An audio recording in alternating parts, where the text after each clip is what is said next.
guys, this is Comic Uno, and today I'm doing a review for The Powerpuff Girls, issue 1. I did get this in print. I usually get like IDW and Image stuff digitally, but I was like, why not get Powerpuff Girls, an awesome TV show, in print, and see how the IDW company does this series. I think it's a 6-issue miniseries, so it's not an ongoing, but maybe if it does well, it will become an ongoing. But before I start talking about Powerpuff Girls, just want to give you guys a little update.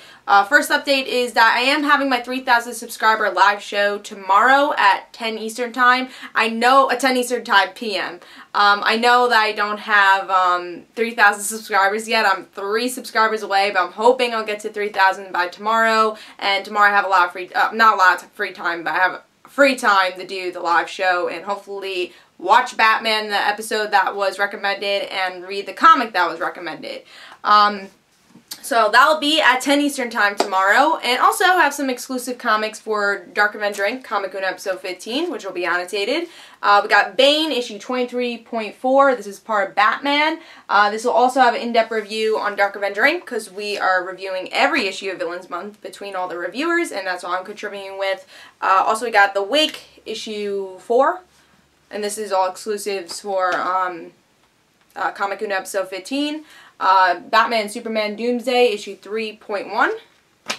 Guardians of the Galaxy, issue 6. And then Nova, issue 8. So if you want to go check out those reviews, go to Comic Uno episode 15.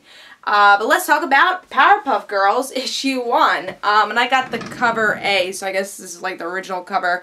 But there's a lot of covers. Even in the back, they're showing like all different comic book store covers that they have for this. And then they have cover B, they have cover C, so they have a lot of different covers for this series. So I'm sure you're able to actually get Powerpuff Girls. I don't think it was outsold anything, at least what I've heard of. But yeah, love the cover. Simple art. It's the same art that we get with the TV show, which is great. And I mean, Powerpuff Girls hasn't been on air or really has anything new since, I guess, the early 2000s. Maybe there's a comic book series here and there, but I haven't picked it up, so it's been a while since I got a new Powerpuff Girls story. But really cool cover. We got Mojo Jojo in the background, which is actually a big focus in this issue. But yeah, love the colors, especially the coloring here. I think it really pops out at you for the cover and the issue. But let's see if I like story. It started out with the city of Townsville is on fire. But yeah, the main story is that Mojo Jojo, he thinks he's the smartest superhero in the world, but these girls, obviously the Powerpuff Girls, always defeat him. So he goes to jail and he's thinking, why am I always defeated? What should I do? And so the Powerpuff Girls, you know, they're just having fun. There's also a little story of them thinking they're gonna get statues from the mayor. So we get a little story with that, but you know, that's like the fun story. But the main focus story is the Mojo Jojo story, where he doesn't want to be smart anymore, and he asks for an antidote from Professor. Well, the professor. So yeah, definitely, it was a cute issue, I would say.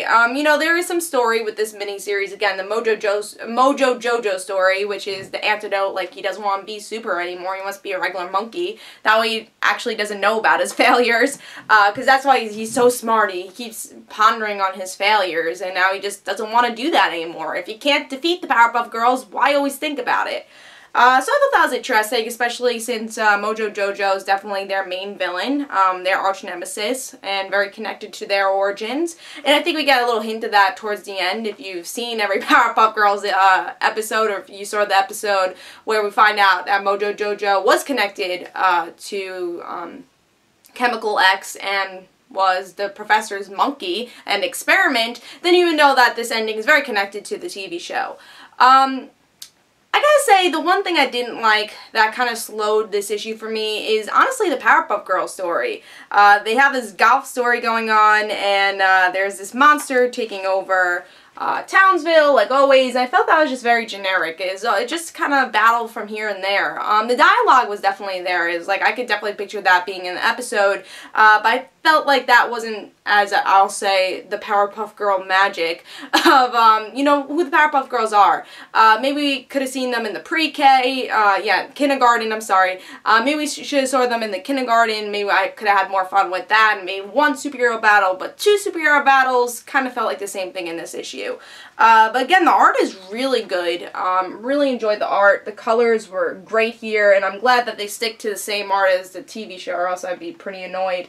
But the story was pretty okay. You know, I'm going to give it a 3.5. Dialogue was there. The Powerpuff Girls story, again, wasn't as interesting as Mojo Jojo's story, even though Mojo Jojo's story was a little less in this issue. But I'm definitely going to pick up the whole miniseries. I was interested in it. It was fun. You need more fun comics like this. I'm glad that Powerpuff Girls has its own miniseries, and hopefully we'll see more stories with them. I'm glad that IDW picked a lot of Cartoon Network franchises up. So, I'm excited to see more. Give it 3.5. Tell me if you guys enjoyed it also. Hope you guys enjoyed. Again, I thought it was an okay issue, 3.5. I will be picking up issue 2. I don't know if I'll do an in-depth review or it'll be part of the Comic Uno episode 15, you know, episode whatever when it comes out, but we'll see. Hope you guys enjoyed. This is Comic Uno, and guys, don't forget to follow me on Twitter for Comic Uno and the rant situations, and don't forget to like my Facebook page, and I'll see you guys later.